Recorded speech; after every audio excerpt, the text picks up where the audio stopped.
Hello, Mother Seton Confirmation class. I wanted to send you a brief message this week, as this should have been the week that we would have had our confirmation this Saturday, and we would have had our rehearsals and everything. You would have had your family coming into town.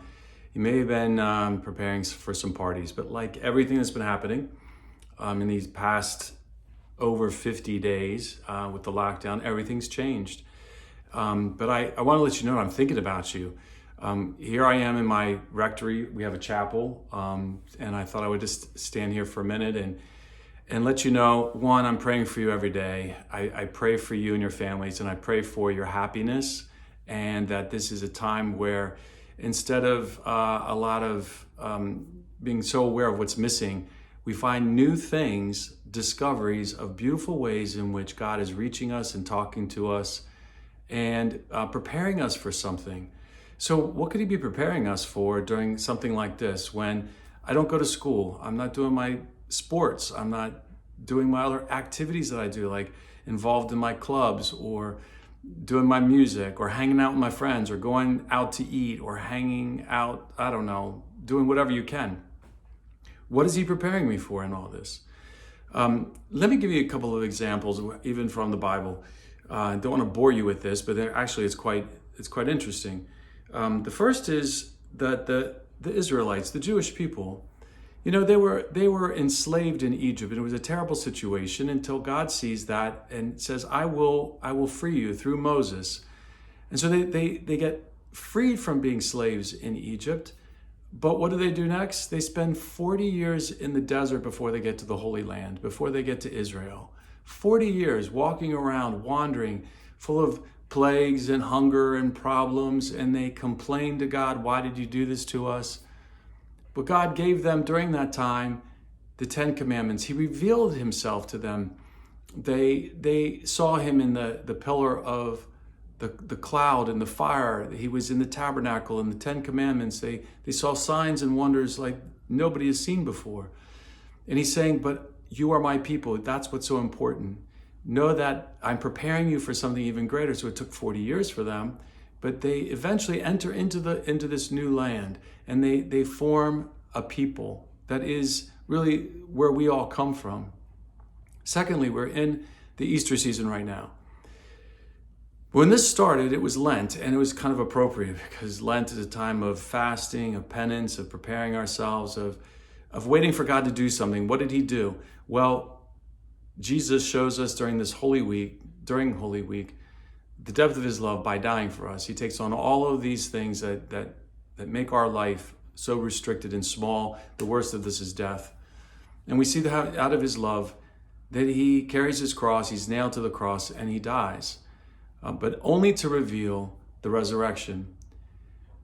It seems like even though we're in Easter, it's still Lent, because so many things are taken away and imposed on us that we wouldn't have chosen. You can think of the apostles, the day that Jesus dies on Good Friday, how distraught, everything was destroyed, everything was lost, there was no hope for them at all, none. And everything changes Easter Sunday. Jesus shows up, reveals himself to them, and the first thing he says to them is peace. Now this is something we all need. In these readings of these past couple of weeks for Mass, Jesus has been saying, peace I give to you. Do not let your hearts be troubled. This is the time for us that we seek him out. Now, we're not able to do the normal things we're doing, and I don't know what you're doing to fill up all your time. And I know you have school and you're at home, but man, that could be tense and difficult. You can't wait to get out. All of us are feeling the fatigue of this quarantine and the stay-at-home order. We're about to burst. Well, maybe it's showing us our heart is bursting for something too. Maybe there's something more that we're made for.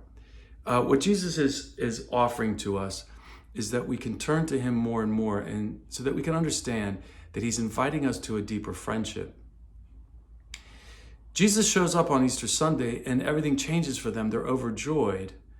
Now, St. Luke's gospel tells us that he was there for 40 days in his resurrected body to give them this evidence, I'm with you always.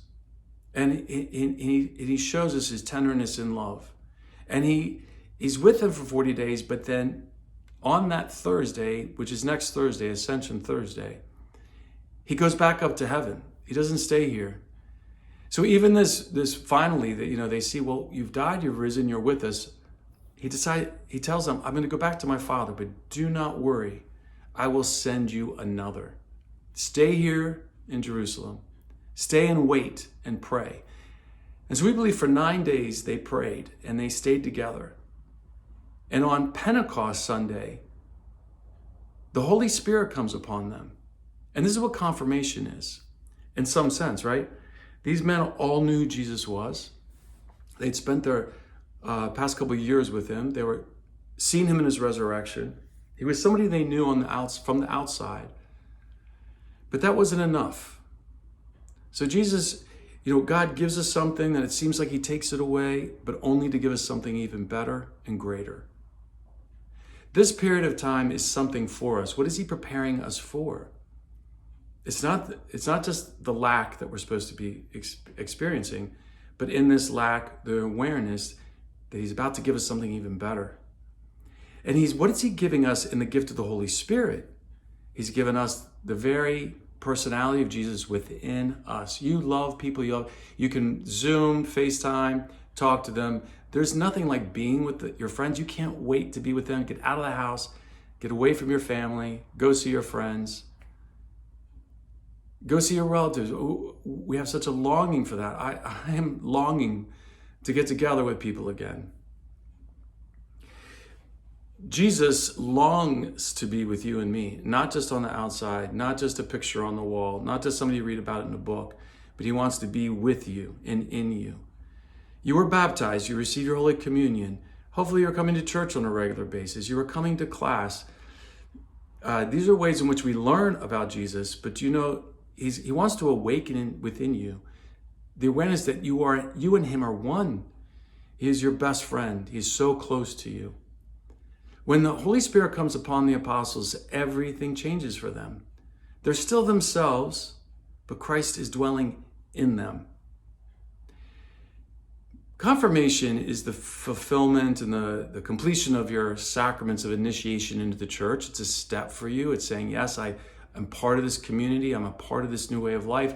This is who I belong to, and I want to contribute to it. Those are sort of the formal things. But personally, what happens is that you are enlivened with the very personality of Jesus. This is what you're waiting for. Now, it should have happened this Saturday, but it's going to be extended. We don't know when, maybe June, July. We will start having ways in which we will do confirmation for you. But I am thinking that this is a time to be like those apostles who were told the Holy Spirit's coming. Stay here and wait. So we're just saying, wait. He's got something for it. It's the anticipation. And maybe in some strange way, this is to prepare you, your heart even more, to receive this great gift. When we are able to come back to Mass, I don't know if you all are feeling this, but we've taken going to church for granted. And many people can't wait to come back. And maybe you're feeling that too, just to be able to come together and think, wow, you are here. We are free to do this. And I think on your confirmation day, you're going to experience something that maybe you wouldn't have if everything had been normal. That's a gift for the rest of your life. This is something to help you not only right now, but for your whole life. So think about the saint's name that you picked. What was their life? Many of them went through great trials and difficulties. How did they live through that? What did they learn through that? What kind of witness and sign were they to others? What is the Lord going to be? Why is he doing this, and what is he giving this to us at this time? What's it for? And it's for you and me to know in the end that I really do belong to him and he fills me with himself. Now, please go outside when it's beautiful out. I go for walks or ride my bike, I do that. And every time I do that, I come back better.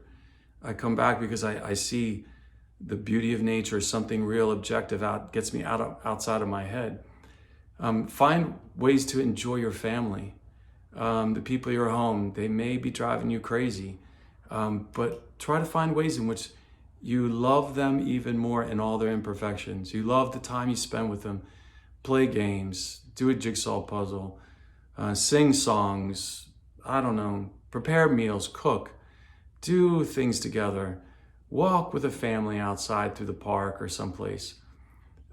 These are things that I think are small little gifts that are given to us that actually are more important than the way we were living our lives, more important than being able to go to Chick-fil-A whenever we want, or go to shopping or whatever it is. In any case, I wanted just to send a message letting you know, one, I miss you. I'm praying for you. I'm looking forward to your confirmation. Hang in there and pray. Pray for the awareness of God's friendship and love, that he's using this time to prepare your hearts for something greater, like the Jews in the desert for 40 years, like the apostles waiting 9 days for the Holy Spirit to come. It's like all of us, we're waiting for that day when we will see God face to face. But right now, he comes to us in so many concrete ways. God bless you, and may the Holy Spirit begin to fill your hearts now with the awareness of his love, his presence, his peace. And until we can gather again together, know you're in my prayers. God bless you all. Thank you, parents and sponsors, if you see this too. Thank you for all you're doing. We are close to you. Please let us know if you need anything. All right. Bye now.